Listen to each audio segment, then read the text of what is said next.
Hi guys, it is Sunday and I am about to cook a Mexican quickie dinner for my boys, and I do my air quote because it's kind of a mock Mexican. It's kind of a Tex Mex, single mommy working all the time, gotta find a quick way of making a Mexican dish easier to prepare. In other words, it's the lazy way, the quicker way to do burritos. My kids love them. I try and make them as healthy as I can. And I'm going to show you guys how to make them. Now, mind you, this is the quick way. These burritos probably wouldn't fly in a tried and true Mexican household because I'm using a couple of things that are just taboo to a lot of Mexican families. And my fellow Latinos, when I show you the ingredients, you guys might be like, oh, totally get it. But like I said, it works faster than uh, usual. I do make homemade um, burritos. But like I said, this is the quick way when you come home tired from work and your kids are hemming and hawing that they're hungry. So if y'all are interested in making some Tex-Mex busy mommy burritos, keep watching. Okay, these are the ingredients, and this is where I say some of you might shudder, my fellow Latinos, because we are using packaged. Hi. Oh, well, you had a little bit of a nosebleed earlier. We need to get that cleaned up. Okay. We are using packaged tortillas, which is very, very sinful and a big no no in a traditional Mexican household. But for those of you guys who are looking for a quick fix, the Mission brand, the soft and fluffy ones, taste pretty good. They're the most non-fakey tasting tortilla out there, as far as I'm concerned. Everybody has their own taste, but my kids are super picky, and these do. We're going to need. I like to use the Fiesta blend cheese just to make it seem more authentic. It has the queso quesadilla and asadero cheese in it, but it's the Fiesta blend from Walmart. And then I'm using another taboo ingredient in our household, but I'm using the Bush's Pintos. I like Bush. If I'm going to use a canned bean, I would go ahead and use the Bush. My taste, again, everybody has their own taste, but I feel that Bush tastes more like a home cooked bean, even more so than like the Goya or Costeña brands, which are like Latino brands, but I like the Bush. Um, so easy, easy. We need some ground beef. We're going to need some garlic. We're going to need some onion. And we're going to use some comino. As you guys can tell, I'm running out of comino because I cook a lot with it. Most Mexican households do. But we're going to need a little cumin.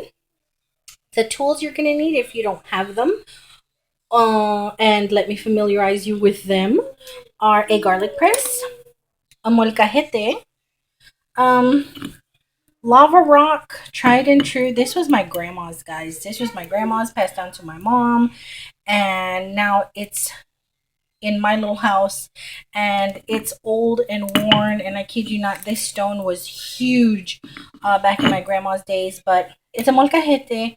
If you don't have one of these, you can use a mortar and pestle, the little marble ones, or now they're selling little hard plastic ones. But this is very traditional in a Latino house. See, it's made out of lava rock. If you guys have not seen them, that's why I'm showing them to you. But those of you that are familiar know that this makes grinding all your spices and stuff super, super better.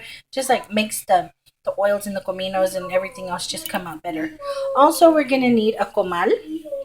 A comal, this was also my grandmother's, passed down to my mother, who passed it down to me. It's a griddle, basically. And yeah, we need the griddle to heat up the infamous tortillas. Oh, and a skillet, because that's where we're going to brown everything. But yes, here we go. If you guys are interested, keep watching. Okay, First thing I've started to do is I've started to chop up a quarter of an onion. I love the onion flavor, and you need to make it as authentic as you possibly can because I am using packaged tortillas and canned beans. So I try not to cheat the kids out on flavor with the actual meat. So I've chopped a fourth of a cup of onion. Um, that's all I'm going to do here. I'm going to prep next my cominos. And I'm going to do that by putting them in my little molcajete. And I use anywhere between a tablespoon to 2. Like I said, this is like authentic seasoning and flavoring. I'm probably using maybe a tablespoon and a half, sometimes 2 tablespoons of comino, depending on the mood I'm in, I suppose. But there's a little seeds. Now, some folks do this. They mush it. What I do, what works best for me in regards to the comino, I just spin. I put my little stone in there and I spin. And I'm basically just mushing the heck out of the comino. Oops, sorry, it's spilling out. Let me do it the way I always do it. That's what I'm doing. I'm mushing, and once I get a little powdery, I kind of spin. Everybody has their own little technique with one of these things. But for anybody who likes to cook Mexican food, Spanish food, I suggest getting one of these. You can use the marble one or the little plastic one, but there's just something about the grind and the process you get using the traditional one. So just mushing it until it becomes pulverized, it becomes a powder. And you want to make sure you get all the little comino seeds because nothing sucks more than biting into one of these little things. It's really gross. They're very, very potent, the flavor is. So you want to make sure they're nice and finely crushed, which they now are. See? Okay. That's all the prep I'm going to do there. Now, the next thing I'm going to do is start browning the meat. I should have gotten 80-20, but I wasn't paying attention. I got the 93-7, which works okay, but I like, and I know this is so bad, I like a greasier taco. Okay. But, I mean, I drain the meat anyway, but I like a greasier taco. It's just something about it. But that's all I'm doing now. I have the onion and I have the comino. I'm going to brown the beef. And once I get that good and going, I will be right back. Okay. So here we are stirring up and breaking up our ground beef.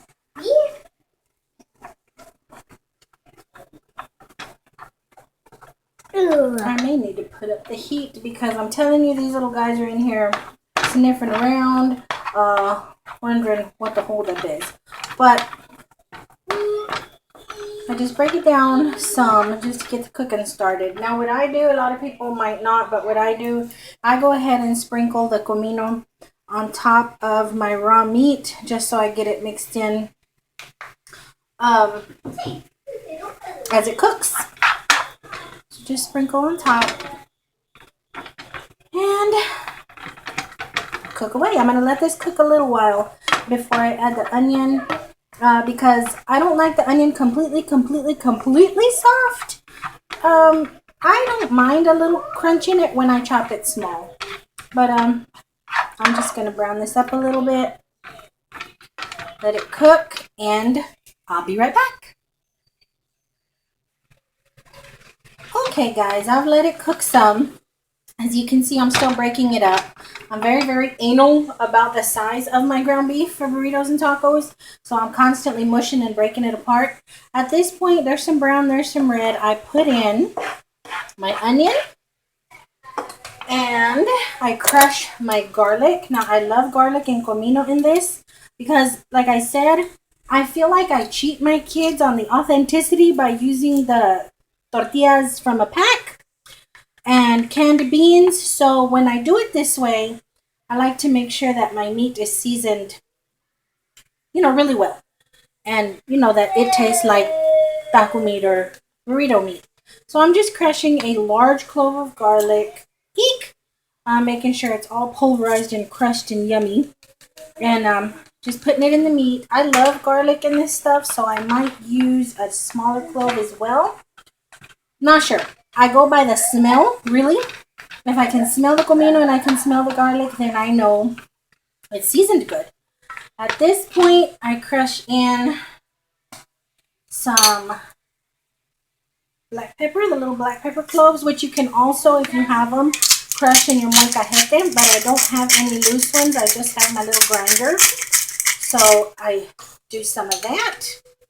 And then I grind in some sea salt because it's not as potent as regular, like Morton's Table. So that's what I do. And what I'm going to finish off doing here is just making sure that my meat is broken down all the way. Because like I said, I don't like big chunks of meat. I like them all nice and small and even. So here is what we're getting at. And I'll be back when I add the beans. My goodness, guys, I cannot believe I forgot the most important seasoning ingredient. One of the little cubes of the Nor Caldo de Res. It's a bouillon cube. I cannot believe I forgot to tell you guys about this. I take the cube and I crumble it up and just like sprinkle it over the meat. And then I got to stir it in there and make sure that it's all mixed in and good. And as I was breaking up my meat, I'm like, wait a minute, there's something missing here. What did I forget? That's what it is. I use the Nor little cubes for a lot of my cooking because it does season without having to use a lot of salt, and it just gives it more of like a real flavor. So I had to let you guys know that. I'll recap what you guys need in case any of you guys want to do this. But yeah, I can't believe I was about to make it without the Nor. It was just going to be kind of bland without it. But I will be back when we add the beans. Hi guys, I'm back. As you can see, the meat is browned, and that's all I do. I seasoned the meat with the stuff that I remembered to tell you guys about. Sorry, I'm kind of hopping around. I came home today and the kids wanted these, so I'm like, you know what, just because I had so much fun doing the last cooking video, I'm gonna go ahead and do another one. So I don't think I was prepared, but yeah, I'll do a recap of the stuff that I used if you guys are interested. All it is quarter of an onion, a clove or two of garlic depending on your taste, little sea salt, crushed peppercorn, about a tablespoon and a half of comino, cumin, the crumbled cube of Nor sprinkled in here and stirred all up in. Then I rinse my beans. I don't like that stuff that the beans come in the jar, that liquid. I don't like it. It's gross. So I rinse my beans off. And once the meat is all browned and seasoned and smelling good, I just toss in the beans and stir it in. Now, because I got the wrong meat, I got the 73-7 instead of the 80-20. There's not a lot of grease in here, which is actually kind of good because you always want to drain it. I always cook the beans in with the meat and then drain at the end. But that's pretty good. I mean, I think I may just switch to this 73-7, whatever, because that's really good. There's no runoff. But that's almost next to the last step. The last thing I do, you see all this yummy residue in here from the comino? I put a little water in it, and I want to get all that good stuff out. So I just put a little water in there and swirl it around, and oops, and pour it into my meat. Give it a good stir, and that's it. That's it for the filling. All you're doing is browning and seasoning your beef, tossing in a rinsed can of pinto beans, and I'm going to let it simmer for maybe 15 minutes tops while I'm doing that, I'm going to heat up the tortillas. So let me switch you over to the side over here. Okay? Okie doke. Okay, guys. My fellow Latinos, or those of you that like to cook Mexican food, you guys may know what this is. This is a tortilla warmer. We go from here to there. And if we don't have one, we can use just about anything. A clean dishcloth to keep them warm, or we throw them in some foil to make a little pocket out of foil just to keep them warm. But anybody who heats up tortillas or makes tortillas knows about these or owns one. And okay, there's my Mexicanness right there. But let me prove to you how bona fide 100% Mexican I am. This is no, I'm not trying to say anything, and I'm not trying to make fun of Mexicans, but it's the truth, okay? You know you're 100% tried and true Mexican if there's always a tortilla left in your tortilla warmer, okay? But hey, that's no big deal. Sometimes they don't get eaten. 100%ers have a petrified one.